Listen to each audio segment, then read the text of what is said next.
Hi, and welcome back to another one of my reviews. In this review, I thought I'd review Solo, a Star Wars story. I'm not gonna lie, it's not a good movie, but at least it's better than The Last Jedi or The Rise of Skywalker, and didn't ruin Han as much as the sequel trilogy did. The main problem I think I have is too much of Han's life was just crammed into one movie. What probably should have been spaced out was just shoved into one whole film. I also don't believe really that much that this is what made Han the rough, tough of pilot that he used to be. Or, sorry, will be. The way that he got his name Solo was kind of ridiculous.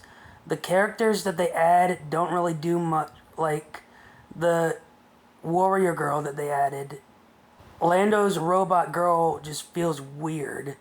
And the human weird aliens with half of a head just kind of freaked me out a little bit.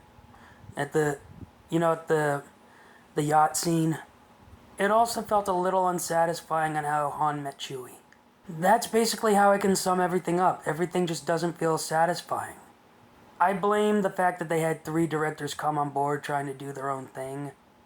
Or at least 2 and 1 to fix everything up at the end. It had a lack of direction.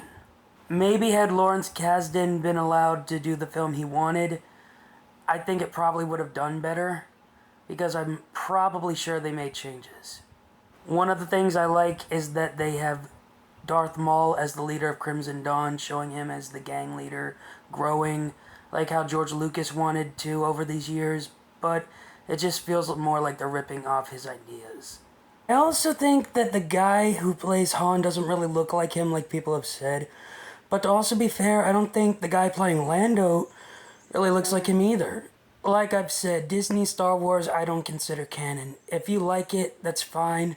But for me, I'd rather read the EU and what George Lucas said about Han. Anyway, bye for now.